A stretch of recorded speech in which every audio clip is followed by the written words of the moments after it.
Hello दोस्तों। तो आज हम लोग तीसरा टॉपिक पढ़ेंगे, संविधान सभा एवं संविधान निर्माण प्रक्रिया। तो पहले नोट्स देख लेते हैं, उसके बाद फिर हम क्वेश्चन पे चलेंगे। चलिए स्टार्ट करते हैं। भारतीयों की ओर से संविधान सभा की सर्वप्रथम मांग मई 1934 में रांची में स्वराज पार्टी ने की थी। वर्ष 1934 में ही भारत में संविधान सभा के गठन का विचार M.N. राय ने दिया था। भारतीय राष्ट्रीय कांग्रेस के स्तर पर पहली बार वर्ष 1935 में संविधान निर्माण के लिए आधिकारिक रूप से संविधान सभा की मांग की गई। एक निर्वाचित संविधान सभा द्वारा भारत के संविधान का निर्माण करने का प्रस्ताव सर्वप्रथम वर्ष 1942 में क्रिप्स मिशन द्वारा किया गया था। कैबिनेट मिशन योजना 1946 द्वारा भारतीय संविधान सभा का प्रतिनिधित्व निर्वाचन के आधार पर गठन किया गया था। कैबिनेट मिशन की रिपोर्ट के अनुसार संविधान सभा निर्वाचित होनी थी और प्रांतों का प्रतिनिधित्व जनसंख्या के आधार पर होना था।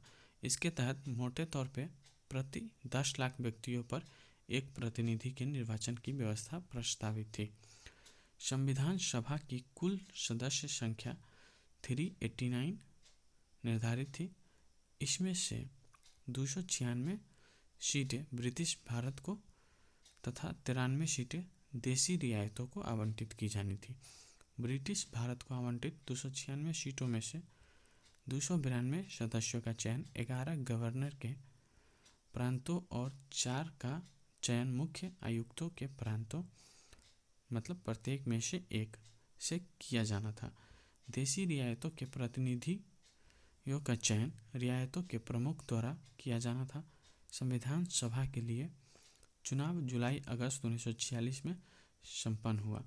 1996 सीटों ब्रिटिश भारत को आवंटित में से कांग्रेस को 208, मुस्लिम लीग को 73 तथा छोटे समूह व स्वतंत्र सदस्यों को 15 सीटें मिली। देशी रियायतों ने संविधान सभा में भाग नहीं लिया। संविधान सभा अप्रत्यक्ष निर्वाचन का परिणाम थी। राज्यों की विधानसभाओं का उपयोग निर्वाचक मंडल के रूप में किया गया। यह निर्वाचन वयस्क मताधिकार पर आधारित था। 1935 के अधिनियम के अनुसार मताधिकार कर, शिक्षा एवं संपत्ति के आधार पर सीमित था। 20 नवंबर 1946 को वायसराय ने निर्वाचित प्रतिनिधियों को आमंत्रित किया कि वे 9 दिसंबर 1946 को संविधान सभा की पहली बैठक में उपस्थित हो। 9 दिसंबर 1946 को सभा की पहली बैठक में कुल 207 सदस्यों ने हिस्सा लिया। 9 दिसंबर 1946 को संविधान सभा की प्रथम बैठक की अध्यक्षता अस्थायी अध्यक्ष डॉक्टर सच्चिदानंद सिन्हा ने की थी। 11 दिसंबर 1946 को संविधान सभा ने डॉक्टर राजेंद्र प्रसाद को निर्विरोध संविधान सभा के अस्थायी अध्यक्ष के रूप में निर्वाचित किया।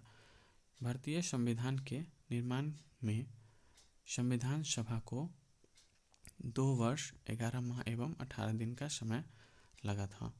इसके लिए कुल 11 अधिवेशन, कुल अवधि 165 दिन हुए थे। 11वें अधिवेशन के अंतिम दिन 26 नवंबर 1949 को संविधान को अंगीकृत किया गया था। इन 11 अधिवेशनों के अतिरिक्त संविधान सभा पुनः 24 जनवरी 1950 को समवेत हुई, जब सदस्यों द्वारा भारत के संविधान पर हस्ताक्षर किए गए थे।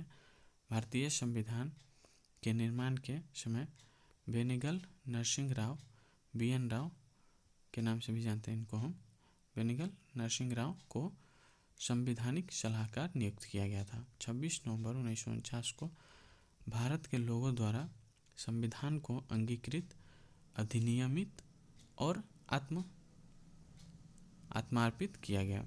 संविधान पूर्ण रूप से 26 जनवरी 1950 को लागू हुआ।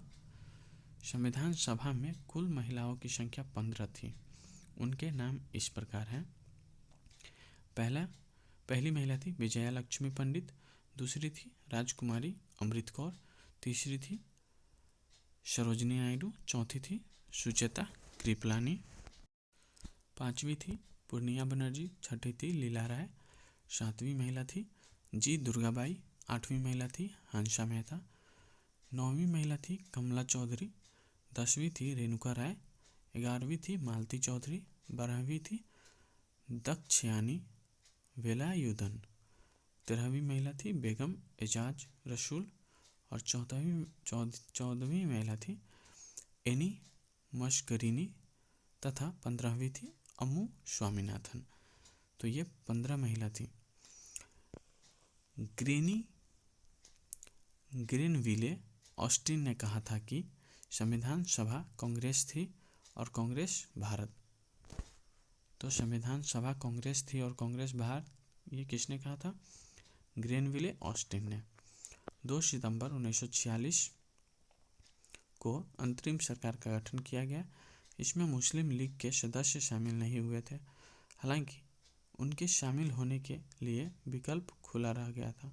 अतः 26 अक्टूबर 1946 को जब सरकार का पुनर्गठन किया गया, तब मुस्लिम लीग के 5 प्रतिनिधि को कैबिनेट में शामिल किया गया था। तो हमारा तीसरा टॉपिक का नोट्स खत्म हो गया। अब हम लोग क्वेश्चन पे चलते हैं। तो हमारा पहला क्वेश्चन कह रहा है, एक निर्वाचित संविधान सभा द्वारा भारत के संविधान का निर्माण करने का प्रस्ताव किया गया था। कौन सा मिशन को किया गया था?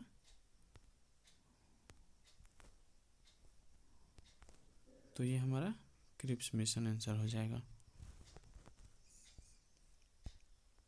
दूसरा क्वेश्चन देखते हैं। कैबिनेट मिशन के अंतर्गत संविधान निर्मात्री परिषद में प्रत्येक प्रांत को आवंटित सदस्य संख्या निर्धारित करने के लिए एक प्रतिनिधि कितनी जनसंख्या के अनुपात में था? तो एक प्रतिनिधि 10 लाख व्यक्ति के अनुपात में आवंटित किया गया था। तो यह रहा दूसरा का ऑप्शन बी हमारा करेक्ट हो जाएगा। तीसरा क्वेश्चन देखते हैं। इन व्यक्तियों में से कौन कैबिनेट मिशन का सदस्य नहीं था? William Wood, Pethick Lawrence, Stafford Cripps, A V Alexander. तो विलियम वुड कैबिनेट मिशन का सदस्य नहीं था। हमारा चौथा क्वेश्चन है, भारतीय संविधान सभा का गठन किया गया था। भारतीय संविधान सभा का गठन किया गया था कैबिनेट मिशन योजना 1946 के अंतर्गत। तो हमारा चौथा का सी ऑप्शन सही हो जाएगा। तो हम पांचवा देखते हैं। पांचवा क्वेश्चन है, 1946 में निर्मित अंतरिम सरकार में कार्यपालिका परिषद के उप महासचिव कौन थे? तो उप महासचिव थे जवाहरलाल नेहरू। 1946 में निर्मित अंतरिम सरकार के कार्यपालिका परिषद के उप महासचिव जवाहरलाल नेहरू थे। अब हम लोग छठा क्वेश्चन देखते हैं। छठा क्वेश्चन क्या कहता है, निम्नलिखित में से कौन अगस्त 1946 में गठित प्रथम अंतरिम राष्ट्रीय सरकार का सदस्य नहीं था? तो प्रथम अंतरिम राष्ट्रीय सरकार का सदस्य डॉक्टर एस राधाकृष्णन नहीं थे। तो छठा का ऑप्शन सी सही हो जाएगा। हम लोग आगे इसका थोड़ा देख लेते हैं कि क्या दिया हुआ डिस्क्रिप्शन में।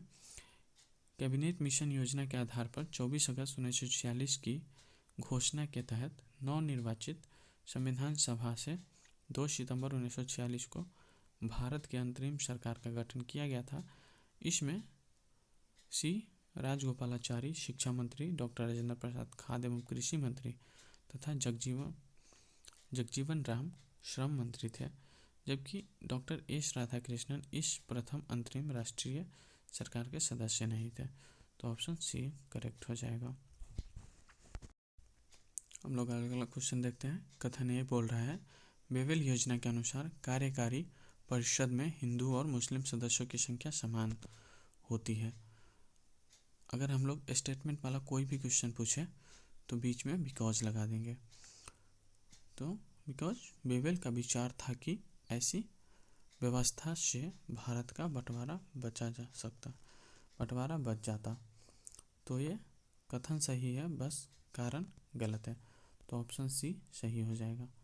यहाँ पे हम लोग अगला क्वेश्चन देखते हैं। क्वेश्चन नंबर 8, क्या कह रहा है। भारत के लिए संविधान की रचना हेतु संविधान सभा का विचार निम्नलिखित में से सर्वप्रथम किसने प्रस्तुत किया था।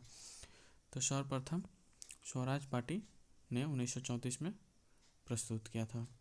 तो ऑप्शन नंबर ए सही हो जाएगा क्वेश्चन नंबर 8 का। हम लोग अगला क्वेश्चन देखते हैं, क्वेश्चन नंबर 9। क्वेश्चन नंबर 9 है, निम्नलिखित में से कौन से कथन संविधान सभा के विषय में सत्य नहीं है। वह, तो 4 ऑप्शन दिए हुए, चारों को पढ़ लेते हैं पहले। वह वयस्क मताधिकार पर आधारित नहीं थी, वह प्रत्यक्ष निर्वाचन का परिणाम थी, वह बहुदलीय निकाय थी, उसमें अनेक समितियों के माध्यम से कार्य किया।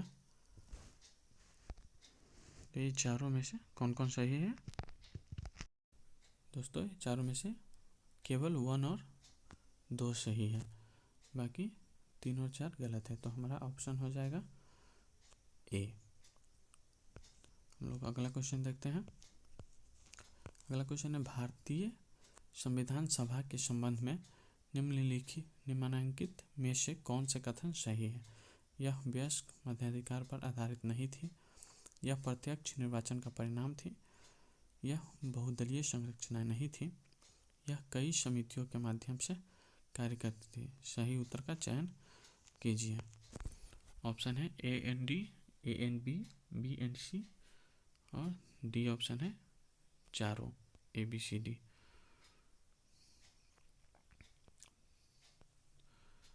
वैसे इसका ऑप्शन ए सही हो जाएगा, ए एन डी। हम लोग अगला क्वेश्चन देखते हैं 11वां। निम्नलिखित में से संविधान सभा के बारे में गलत कथन कौन सा है। इनमें बड़ी संख्या में समितियों की मदद से काम किया, उनमें से प्रारूप समिति सबसे महत्वपूर्ण थी। बी ऑप्शन है अल्पसंख्यक समुदाय जैसे ईसाई, एंग्लो इंडियन और पारसियों को सभी में पर्याप्त प्रतिनिधित्व दिया गया। 2 ऑप्शन उस सेट दिया हुआ है, तो हम उन दोनों को भी देख लेते हैं पहले, उसके बाद ऑप्शन आंसर बताते हैं आपको। ऑप्शन सी है, इसका निर्वाचन सार्वभौम वयस्क मताधिकार के लिए आधार पर किया गया।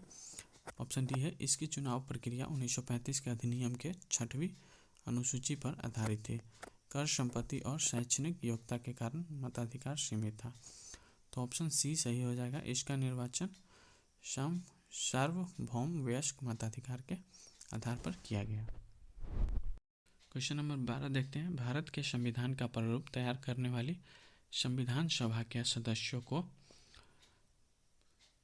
तो इसका ऑप्शन है ब्रिटिश संसद द्वारा नामित किया गया, गवर्नर जनरल द्वारा नामित किया गया, विभिन्न प्रांतों को विधानसभाओं द्वारा चुना गया, भारतीय राष्ट्रीय कांग्रेस और मुस्लिम लीग द्वारा चुना गया। तो ऑप्शन सी सही होगा, विभिन्न प्रांतों के विधानसभाओं द्वारा चुना गया। हम लोग अगला क्वेश्चन देखते हैं, क्वेश्चन नंबर 13। भारतीय इतिहास के संदर्भ में प्रांतों से संविधान सभा के सदस्य, तो इसका ऑप्शन सी सही हो जाएगा, प्रांतीय विधानसभाओं द्वारा निर्वाचित हुए थे। भारतीय इतिहास के संदर्भ में प्रांतों से संविधान सभा के सदस्य प्रांतीय विधानसभाओं द्वारा निर्वाचित हुए थे। ऑप्शन नंबर सी सही हो जाएगा क्वेश्चन नंबर 13 का। अगला क्वेश्चन देखते हैं, संविधान सभा में सदस्यों का चुनाव कैसे हुआ। ऑप्शन है सीधे जनता द्वारा, भारतीय राष्ट्रीय कांग्रेस के नामांकन द्वारा, भारतीय राज्यों के शासकों से नामांकन द्वारा, प्रांतीय सभाओं द्वारा। तो ऑप्शन नंबर डी प्रांतीय सभाओं द्वारा हुआ था। ये पूछा था आपको यूपीपीएससी प्री 1993 में दोस्तों। तो हम लोग आज इतना ही रहने देते क्योंकि लंबा वीडियो हो जाएगा। तो हम लोग क्वेश्चन नंबर 15 से आगे कल देखते हैं अगला वीडियो में। Thank you. Please like and share subscribe कर दीजिएगा।